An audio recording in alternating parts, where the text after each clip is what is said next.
অভিযোগ বলতে আমাদেরকে গতকালকে একটা হোয়াটসঅ্যাপ নোটিশ করে আজকে মিটিংয়ে ডাকা হয়েছে অন্নপূর্ণা কাজের জন্য, কিন্তু যেটা অ্যাজ এ বিএলও আমাদের কোনো মানে দায়িত্বের মধ্যেই পড়ে না। এটা প্রথম কথা। দ্বিতীয় কথা, আমরা শিক্ষক, আমরা শিক্ষাঙ্গনে ফিরতে চাই, যেখান থেকে দাঁড়িয়ে আমরা গত 6-7 মাসে বাচ্চারা আমাদের মুখটুকুই হয়তো ভুলে গেছে, কারণ গত 6-7 মাসে আমরা কদিন স্কুল করেছি সেটা আমাদের হাতে গুনে বলে দিতে পারবো আমরা। এবং তার চেয়ে বড় বিষয়, আমরা সরকারি কর্মচারী হিসাবে সেন্সাস বা আমরা কোনো ত্রাণ দুর্যোগ বা আমরা ইলেকশনের কাজ এগুলো করতে বাধ্য, কিন্তু ইসিআইয়ের কোনো অর্ডার বা আমাদের অ্যাজ এ ইআরও বা অ্যাজ এ এইআরও কোনো অর্ডার ছাড়াই আমরা শুধুমাত্র হোয়াটসঅ্যাপ নোটিশের ভিত্তিতে আজকে আমাদের মিটিং ডাকা হয়েছে।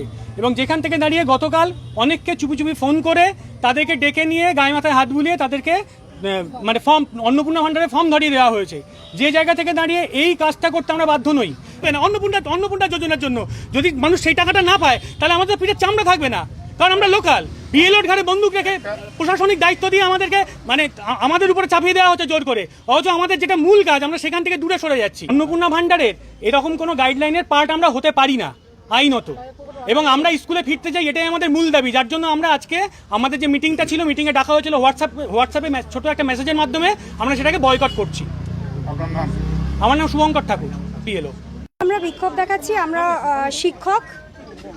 আমাদের জানি আমরা এইটুখানি যে শিক্ষক হিসাবে যখন কাজে নিযুক্ত হয়েছি, ইলেকশনের কাজ, সেন্সাসের কাজ এবং ডিজাস্টারের কাজ আমাদের করতে হবে। এই তিনটে কাজ আমাদের এখতিয়ারভুক্ত, আমরা করবই এই কাজগুলো। এবং অ্যাজ এ বিএলও আমরা এসআইআরের কাজ যথেষ্ট ভালোভাবে প্রত্যেকে করেছি। হঠাৎ করে কালকে একটা হোয়াটসঅ্যাপ মেসেজ দিয়ে জানানো হচ্ছে যে আজকে 11টার সময় মিটিং আছে, অন্নপূর্ণা ভাণ্ডারের কাজগুলো আপনাদের করতে হবে। আমাদের মূলত দাবি হলো আমরা ইলেকশনের কাজ বাদ দিয়ে, নির্বাচন কমিশনারের কাজ বাদ দিয়ে আমরা কোনো রকম কাজের সঙ্গে যুক্ত থাকবো না।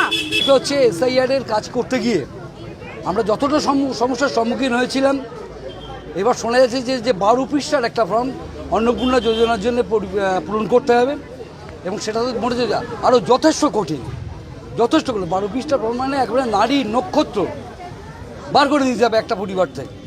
তাতে করে দেখা যাচ্ছে যে কোনো সময় কোনো পরিবার কর্তার ক্ষেত্রে মনে হতে পারে যে আমাদের পরিবারের নামটা বাদ দেওয়ার জন্যই ইনি এসছেন এবং ইনি ইচ্ছাকৃত এইসবগুলো প্রশ্নগুলো করছেন, করে আমাদের নামটা বাদ দিতে চাইছেন।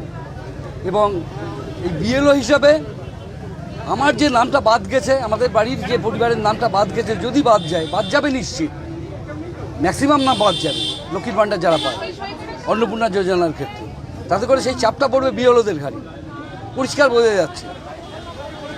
এবং সে বিএলওদের উপরে চাপ পড়া মানে তাদের উপরে টর্চারটা অনেক বেড়ে যাবে। এমনিতে তো মান সম্মান আগে আপনারা শুনেছেন যে মান সম্মান আমাদের অনেকখানিই গেছে। একটা শিক্ষক হিসেবে যতটুকু মান সম্মান আমরা পেতাম, যতটুকু ভালোবাসা পেতাম, এই নাম বা কিছু বাদ যাওয়ার পরে এসআইআর পড়বে, তারপরে সেই সম্মানটুকু আমাদের ধুলোয় মিশে গেছে। এবং এই কাজ করতে গিয়ে যখন এইটা বাদ যাবে তখন 16 করা পূর্ণ হবে। প্রত্যেকে একটা টার্গেট করবে যে এরাই এটা কাজটা করেছে। স্বাভাবিকভাবে প্রমাণ হিসেবে বলতে পারি, এসআইআরে যাদের নাম বাদ গেছে তাদের ক্ষেত্রে কেউ বিডিও অফিসে কোনো সময় এসে বলেছে আমার নামটা কেন বাদ গেল। এবং বিডিও অফিস থেকে উদ্দেশ্যপ্রণোদিতভাবে কিনা জানি না, বলা হয়েছে যে আপনাদের বিএলও ঠিকঠাক কাজ করতে পারিনি বলে আপনাদের নামটা বাদ গেছে।